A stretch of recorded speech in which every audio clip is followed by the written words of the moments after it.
Welcome back to my channel talk with chalk. Friends, कहते हैं बिना मकसद के जिंदगी उस कोरे कागज की तरह है जिस पर मंजिल का पता ना लिखा हो तो कहीं नहीं पहुंचती। बिना मकसद के जिंदगी उस कोरे लिफाफे की तरह है जिस पर मंजिल का पता ना लिखा हो तो कहीं नहीं पहुंचती। इसी तरह से अगर हमारे जिंदगी में भी मंजिल ना हो, मकसद ना हो और गोल लक्ष्य सेट ना हो तो हम कहीं पहुंचने वाले नहीं हैं, सिर्फ इधर उधर भागते रहेंगे। इसीलिए पहले गोल सेट करना है, उसके बाद हमको भागना है उसी तरफ से और उसी दिशा से, ना कि इधर उधर। तो इसी विचार के साथ आज हम शुरू करेंगे मैथमेटिक्स का 10 क्वेश्चंस, जो कि प्रीवियस ईयर क्वेश्चन पेपर्स में से लाया हुआ है, जो very important questions for group D exam, staff selection commission exams, CGL, CHSL and NTPC exams. Also important questions, expected questions for state level exams, state staff selection commission exams. So let's get going with this video to get started. तो first question है like this, x by y is equal to 3/4, x by y is equal to 3/4 ये दिया गया है। तो मैं क्या करूंगा, पहले से क्वेश्चन पता ना चलते हुए भी x का वैल्यू को मुझे यहाँ से निकाल लेना होगा। निकाल लेता हूँ। 4x is equal to 3y और x is equal to 3y/4, इतना तक मैं निकाल लिया। क्यों निकाला ना, मुझे पता चल गया है कि x का वैल्यू जरूर चाहिए होगा या फिर y का वैल्यू, तभी जा करके जो भी क्वेश्चन है उसका मैं निकाल सकता हूँ। तो इसी तरह से अभी क्वेश्चन पोर्शन को चलते हैं। 3x - y by x + 2y is equal to क्या है वैल्यू। तो अभी मुझे x का वैल्यू पता चल गया है, तो मैं इसको लेकर के यहाँ पे बिठा दूंगा। तो 3 × 3y/4 minus y divided by, उसी तरह से x का वैल्यू 3y/4 यहाँ पे लिखूंगा और 2y भी यहाँ पे लिखूंगा। तो ऊपर का कितना हुआ, 3 × 3 = 9y, तो ये बन गया कितना 9y, ठीक है, माइनस 4y बाय 4 ऊपर का हुआ ये, इसका वैल्यू हमने निकाल लिया। फिर डिवाइडेड बाय है यहाँ पे, तो डिवाइडेड बाय ये कितना हुआ 3y 8y 11y/4, ठीक है, ये निकला। ये नीचे का वैल्यू है डिनोमिनेटर का। तो ये फिर कितना हो गया 9y - 4y, 9y - 4y, तो 5y/4 इंटू 4/11y, तो y कैंसिल हो गया, 4 भी कैंसिल हो गया, 5/11 ये हुआ इसका आंसर। तो 5/11 कहाँ पे है वही देखेंगे अभी। 5/11 ए पर है, फर्स्ट आंसर में, फर्स्ट ऑप्शन में ये है, तो यही होगा answer.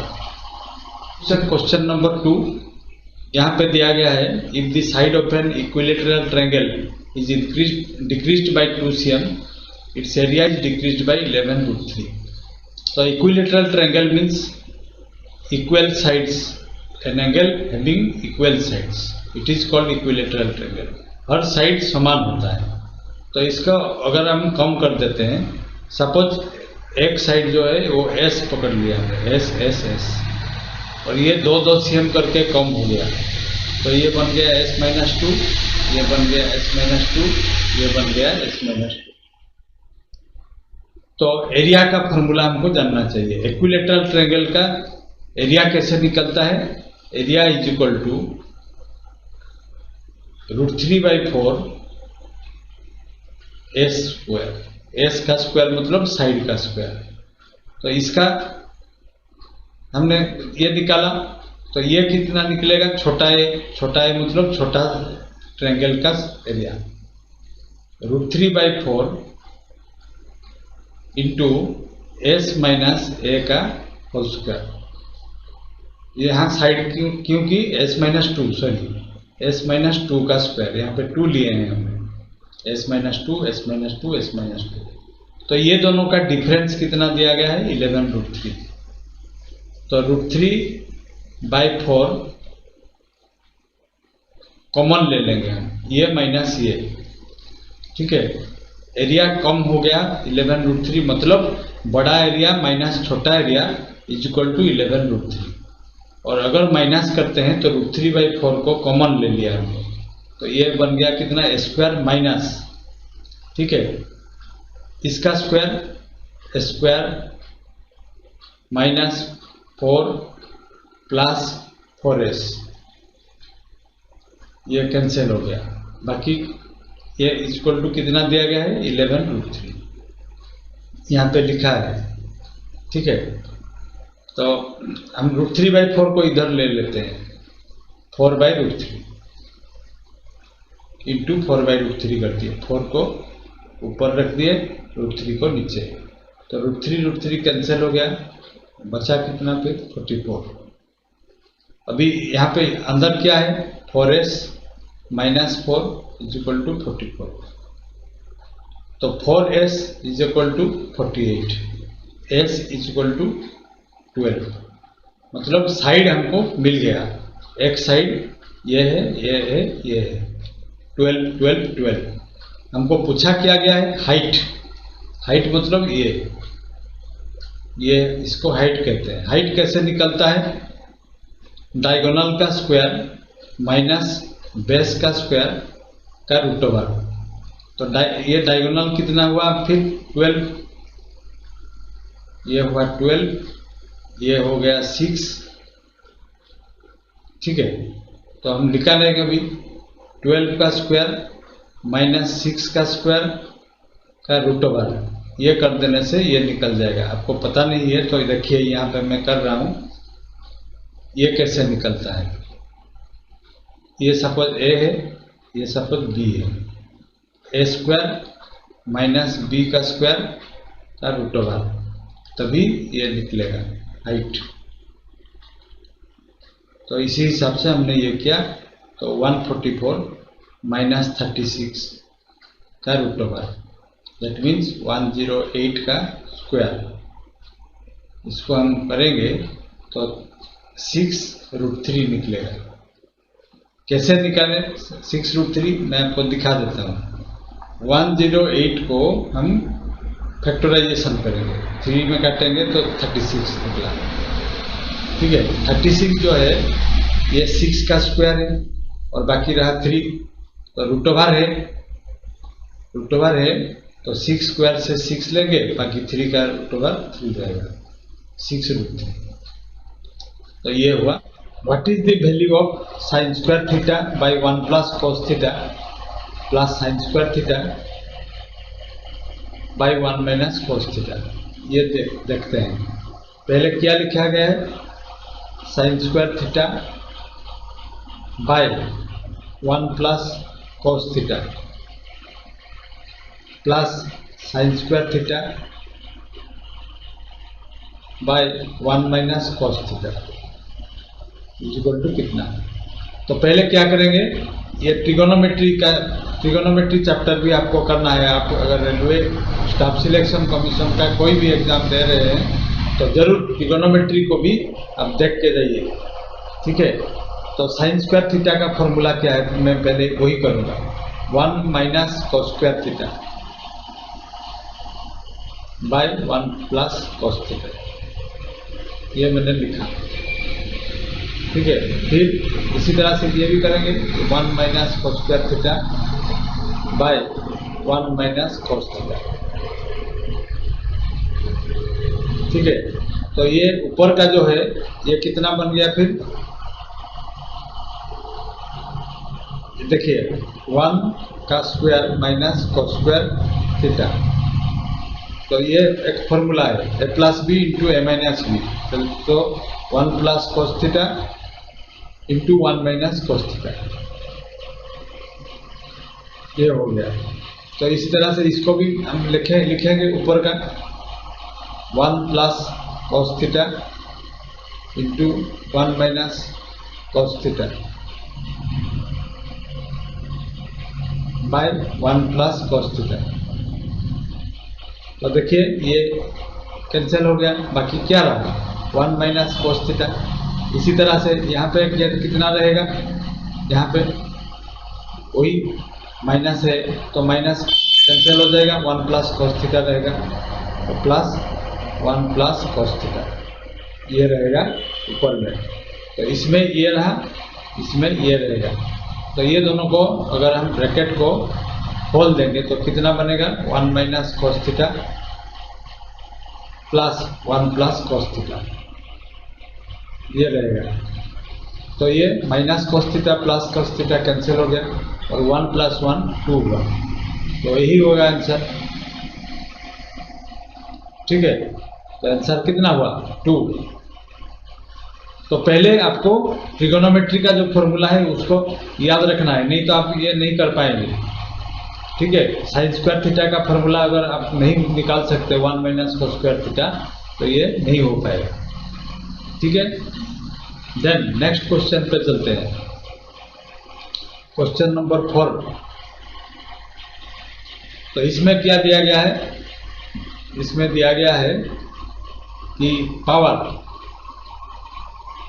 Find the value of, ये नहीं है 64 नहीं है, 0.04 टू दी पावर -2। तो टू दी पावर -2 का मतलब क्या है, यही पहले देखेंगे हम।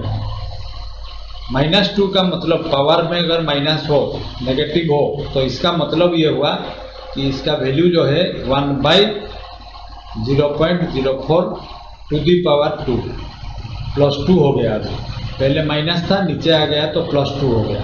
अभी आराम से निकाल सकते हैं हम 1/, इसका स्क्वायर कैसे निकालेंगे, 4 का स्क्वायर पहले 16 लिख देंगे और जब डेसिमल के बाद 2 डिजिट है तो यहाँ पे 4 डिजिट होगा।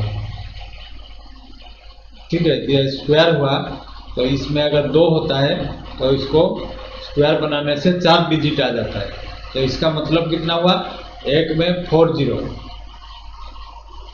4 डिजिट है तो ये बन गया इतना। 4 से कैंसिल करेंगे तो कितना होगा,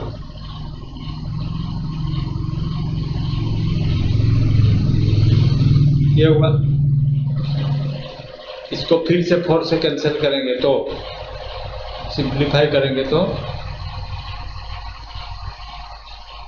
625।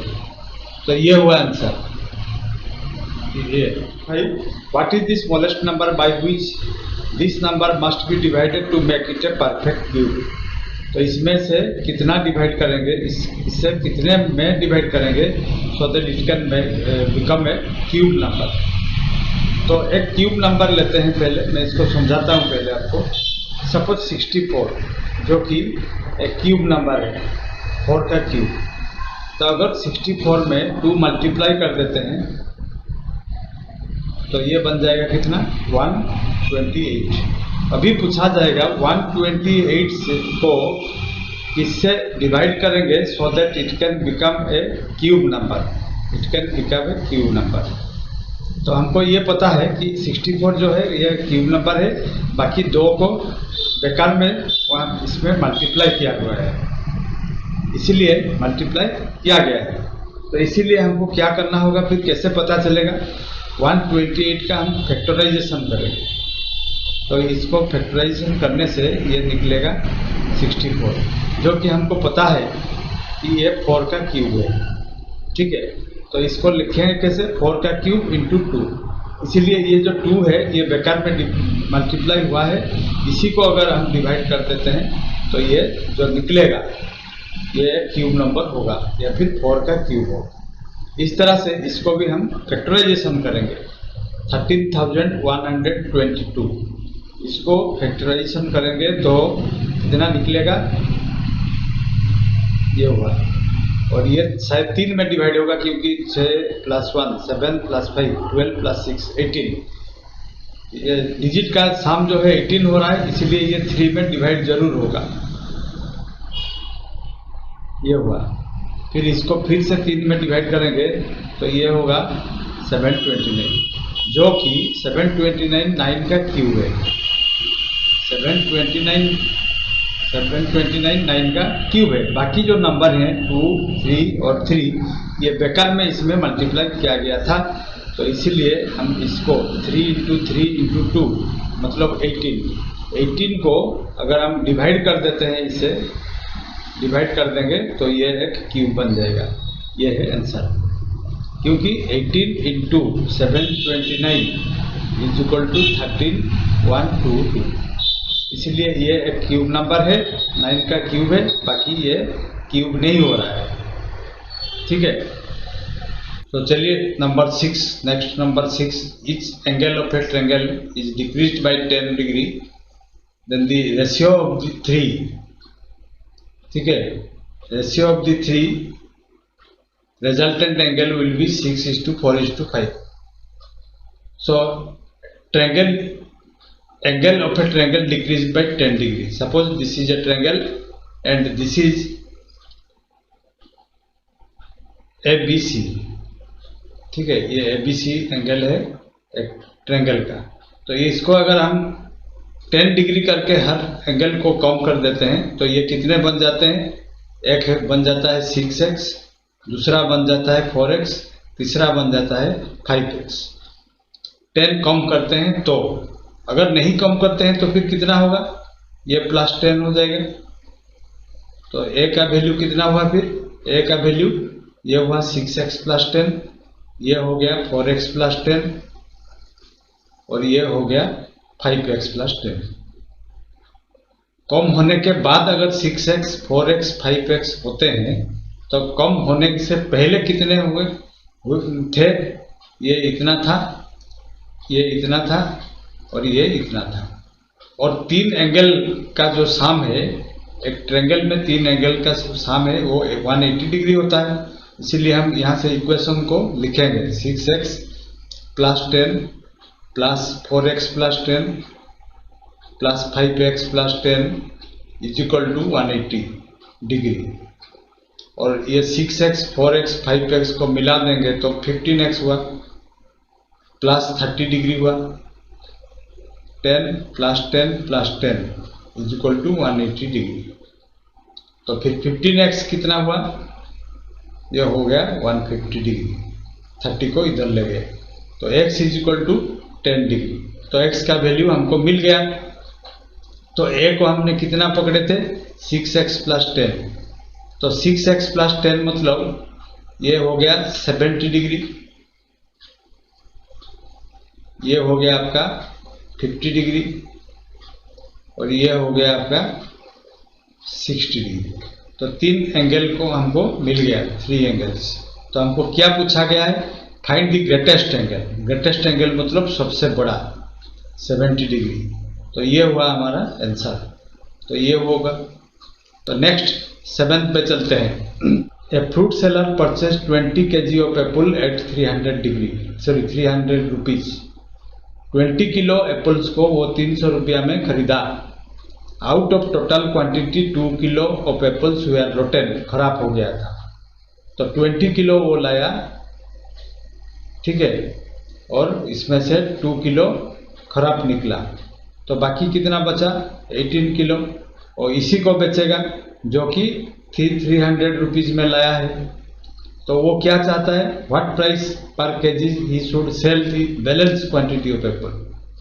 बैलेंस क्वांटिटी ऑफ एप्पल जो है 18 किलो, उसको कितने में बेचेगा? So that he can get A profit of 20%। तो वो 20% प्रॉफिट करना चाहता है। मतलब 300 में खरीदा है और इसका 20% मतलब 120% में बेचेगा। तो ये हो गया कितना? 360 रुपीज।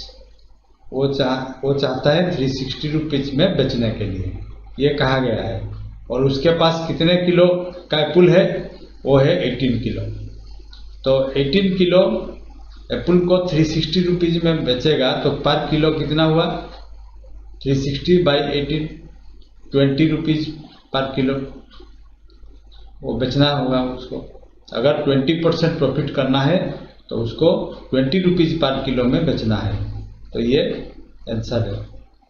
तो नेक्स्ट 8 में चलते हैं। 8 number 8 question, businessman gives 10% discount on the mark price of A watch. वो मार्क प्राइस मतलब MRP, मैक्सिमम रिटेल प्राइस जो है उसी को मार्क प्राइस कहते हैं। वो 10% डिस्काउंट देना चाहता है। If the cost price of watch is 300, then find out the mark price to get profit of 20%।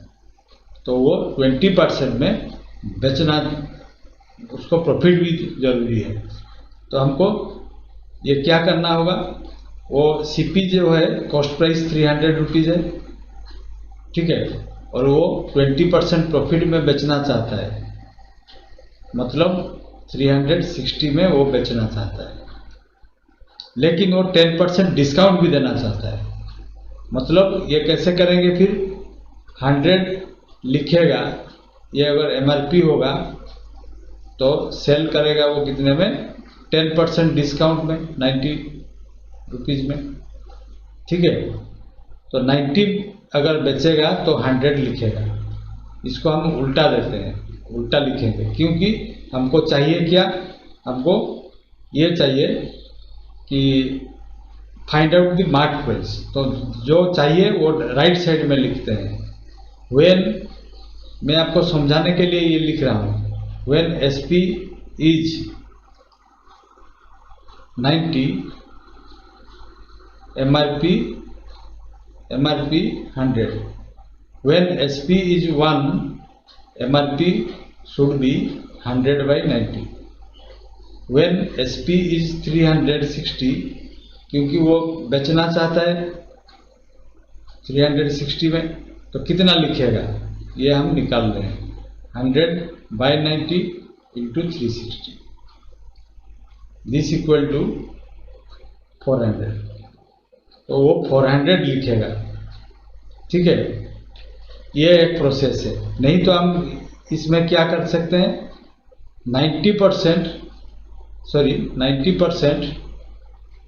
Is equal to 360, 100% is equal to 360 by 90 into 100, this equal to 400। तो ये है shortcut method, इसमें भी हम निकाल सकते हैं। तो ये होगा आंसर, ठीक है। A person deposited ₹9,000 in A bank. After 2 years he withdrew 4,000 rupees. At the end of 5 years he got ₹7,640 from the bank. तो वो 5 साल में उसको बैंक से कितना रुपया मिला, 7,640 रुपीज़।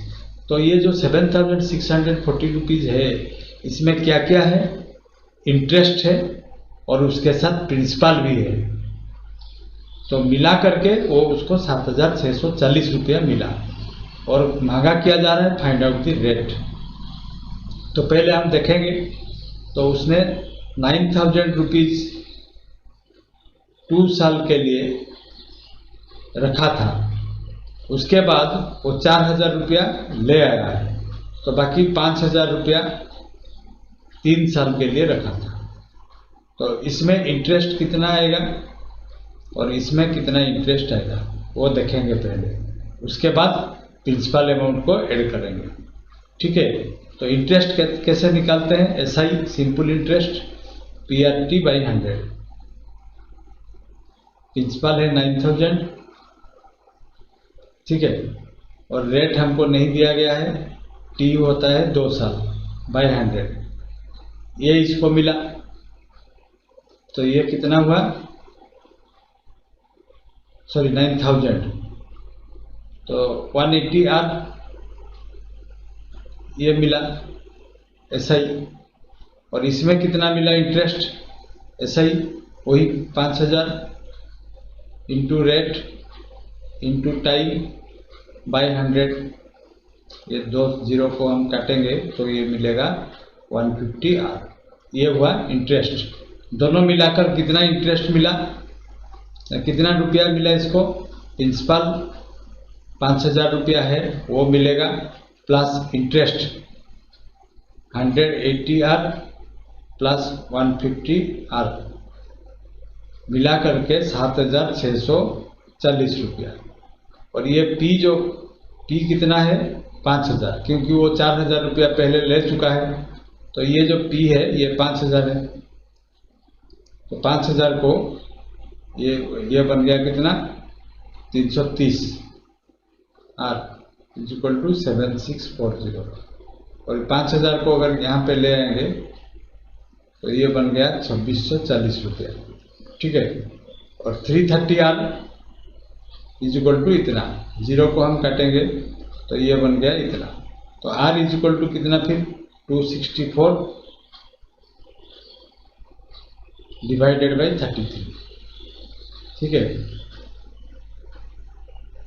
तो 8 होता है 8%। तो ये हुआ rate. This is the procedure, in this process we can find out the answer, ठीक है। अगर आपको समझ में नहीं आ रहा है, फिर से मैं बता रहा हूँ, तो आप कमेंट बॉक्स में लिखिएगा। देन नंबर 10 पे चलते हैं। What will be the total amount, total compound interest for 9 months on 5,000 rupees at the rate of 40% per annum if the interest is compounded quarterly। compounded quarterly मतलब 3 month में 1 quarter होता है, ठीक है, 1 quarter. तो इसमें अब पहले कंपाउंड इंटरेस्ट का फॉर्मूला मैं बता रहा हूँ, P into 1 plus R by 100 to the power T minus P। और P यहाँ पे 5,000 रुपीज है, ठीक है। 1 प्लस R कितना लेंगे वो देखने की बात है। ये जो R मतलब रेट, पर एनम मतलब 1 साल में 40 रुपया, 1 साल में 40%, लेकिन हमको क्वार्टर दिया गया है, इसीलिए R को हम लेंगे यहाँ पे 40/4, दिस इक्वल टू 10 लेंगे। टाइम को इस तरह से 3 महीने में एक टर्म होता है। तो 9 मंथ मतलब 3 प्लस 3 मंथ प्लस 3 मंथ, ये 3 मंथ, टोटल 9 मंथ हुआ, ठीक है। तो टाइम कितना लेंगे फिर 3, इसीलिए R को ले लेंगे यहाँ पे 10, ये हुआ 100, ये हुआ 3 माइनस P। इसको हम 0 0 काटेंगे तो ये कितना बनेगा 5,000 इंटू 11/10 का whole cube minus P, this equal to 5,000 into 1331/1000, ये हुआ माइनस 5,000। तो इसमें से 3 0 हम काट देंगे तो ये बन गया कितना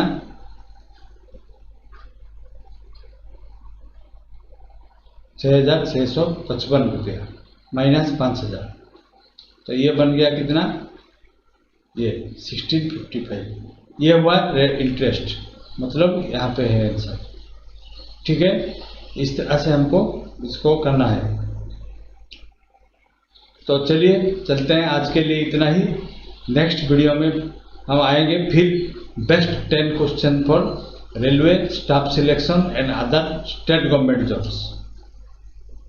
All right friends, now I need to head out now. It was a great connecting with you all. See you, have a good one, and thank you for watching.